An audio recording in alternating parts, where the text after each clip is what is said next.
Welcome to our channel career making guidance. Maharashtra राज्यातील तमाम विद्यार्थी आणि पालकांसाठी सर्वात महत्त्वाचा संदेश घेऊन येतोय।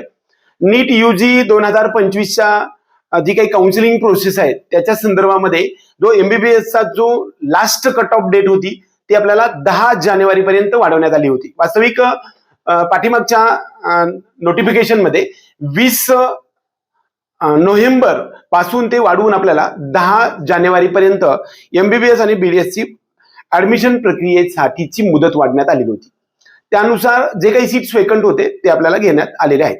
आता सर्वात एक महत्त्वाचा इन्फॉर्मेशन मी तुम्हाला सांगणार आहे, तो म्हणजे BMS साठी ज्या विद्यार्थ्यांना ऍडमिशन साठी सुद्धा संपूर्ण भारत देशाभरात NCISM म्हणजे त्याला आपण national commission of Indian system of medicine, भारतीय चिकित्सा पद्धती राष्ट्रीय आयोग, आयुष मंत्रालय, भारत सरकार याच्या मार्फत एक आज 13 जानेवारी 2026 रोजी नीट यूजी 2025च्या प्रवेश प्रक्रिया म्हणजे नीट परीक्षेमध्ये ज्यांनी परीक्षा दिलेली आहे अशा विद्यार्थ्यांना फॉर्म भरण्यासाठी संधी उपलब्ध होऊ शकणार आहे। किंबहुना जी काही कट ऑफ डेट आहे ती कट ऑफ डेट आपल्याला 30 डिसेंबर 2025 पर्यंत होती, ती वाढवून आपल्याला 23 जानेवारी 2026 पर्यंत आपल्याला ऍडमिशन घेता येणार आहेत।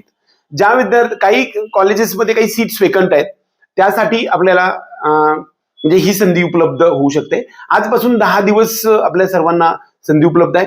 महाराष्ट्र राज्यामध्ये खूप कमी सीट्स वेकंट आहेत। काही सीट्स म्हणजे ज्यांनी लास्ट राऊंड मध्ये अलॉटमेंट झालेली असताना सुद्धा रिपोर्टिंग केलं नाही अशा विद्यार्थ्यांसाठी ची संधी, त्यांच्यासाठी जे काही सीट वेकन्सी आहे त्याच्यासाठी आपल्याला ही डेट वाढवून मिळालेली आहे। त्याचबरोबर कर्नाटक राज्यामधल्या मात्र खूप साऱ्या कॉलेजेसमध्ये खूप सारे सीट्स उपलब्ध आहेत। आज सध्याच्या मितीला तरी आपल्याला ऑथेंटिकली 144 पेक्षा जास्त मार्क्स असणाऱ्या ओपन आणि EWS आणि अदर सर्व कॅटेगरीसाठी 113 एवढाच क्रायटेरिया आहे असं मी सध्या तरी म्हणेल। परंतु क्रायटेरिया मात्र कमी झाला होऊ शकेल असं पण वाटतंय। मग त्याच्यासाठी आपण वेटिंग करू उद्या संध्याकाळपर्यंत। आपल्या सर्वांना ही एक सुवर्ण संधी किंवा एक खुशखबर देण्यासाठी आलो होतो। आपल्याकडे सीट्स उपलब्ध आहेत, म्हणजे ज्या विद्यार्थ्यांना 144 पेक्षा जास्त मार्क्स आहेत त्यांना कर्नाटकमध्ये ऍडमिशन घ्यायचंय तर 15, 16, 17 लाखाच्या आसपास किंवा 22 लाखापर्यंत टॉपचे कॉलेज सुद्धा आपल्याकडे उपलब्ध आहे। ज्या विद्यार्थ्यांना घ्यायचं आहे अशाच विद्यार्थ्यांनी रजिस्ट्रेशन केलेलं असेल किंवा नसेल असे विद्यार्थी आपल्या डिस्क्रिप्शन बॉक्समध्ये दिलेल्या नंबरवरती संपर्क करू शकतात। त्याचबरोबर इलिजिबिलिटी क्रायटेरियाच्या संदर्भामध्ये सध्या नोटिफिकेशन काही आलेलं नाही। कदाचित जर समजा तसं आलं तर मात्र रजिस्ट्रेशन सुद्धा ओपन होऊ शकतं, परंतु ही सर्व प्रोसेस 10 दिवसामध्ये होणार आहे।